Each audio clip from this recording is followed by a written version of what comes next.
Ketua Umum Partai Golkar, Airlangga Hartarto menyatakan pertemuan Golkar dengan Partai Demokrat yang merupakan parpol beda koalisi merupakan upaya menciptakan pemilu 2024 yang damai dan adem. Sejumlah hal dibahas dalam pertemuan tersebut, namun kedua partai sepakat untuk menghormati arah politik masing-masing.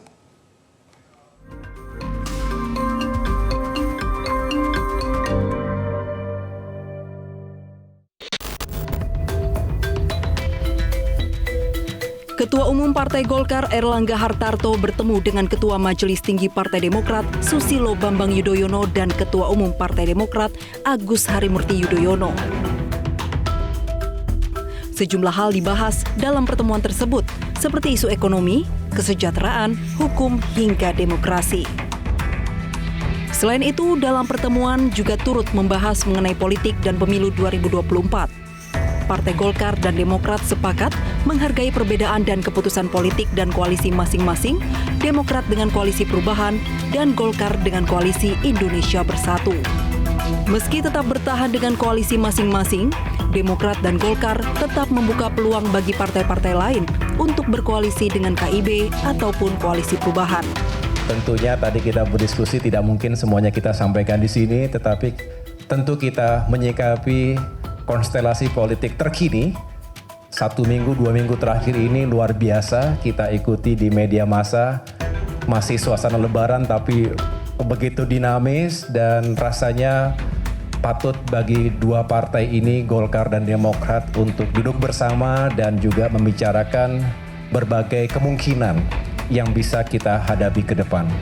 Tentu semangatnya adalah bagaimana Indonesia ini makin maju dan makin sejahtera, demokrasinya juga makin berkeadaban. Partai Golkar terus membuka silaturahmi dan dialog dengan partai-partai politik. Karena penting bagi Indonesia agar seluruh partai ini suasananya adem. Dan kita memasuki pesta politik tidak dengan tegang, tapi pesta politik dengan kebahagiaan. Nah, tentu kebahagiaan dalam pesta politik hanya bisa terjadi kalau komunikasi antar partai politik, apakah itu berasal dari koalisi yang sama atau berbeda, tetap komunikasinya intens. Ketua DPP Partai Keadilan Sejahtera Mardani Alisera menyebut partainya merespon positif pertemuan tersebut. Di sisi lain, pengamat politik Ujang Komarudin menilai pertemuan tersebut tidak akan berpengaruh pada komposisi koalisi masing-masing partai. PKS memandang silaturahim Pak Airlangga ke Demokrat atau ke yang lain bagus, komunikasi itu sehat. Dan kami di Koalisi Perubahan Perbaikan selalu terbuka. Jadi kita sudah tahu dan kita saling dukung. Monggo kita semua silaturahim karena silaturahim itu baik. Ada beberapa faktor atau variabel yang agak sulit untuk memperhatikan mereka. Pertama, tentu Golkar partai pemerintah, Demokrat partai oposisi. Yang kedua, tidak ada jagoan yang bisa diusulkan untuk bisa menjadi capres. Siapa capresnya? Kalau Pak Airlangga agak berat. Kenapa? Elektabilitasnya tidak masuk 3 besar. Yang selalu masuk 3 besar Pak Prabowo, Pak Ganjar, dan Pak Anies.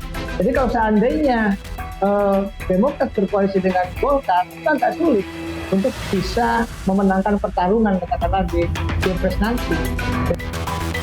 Dalam pertemuan ini, baik Partai Demokrat maupun Golkar juga sepakat menolak upaya mengubah sistem pemilu dari proporsional terbuka ke proporsional tertutup. Tim Liputan Media Group Network.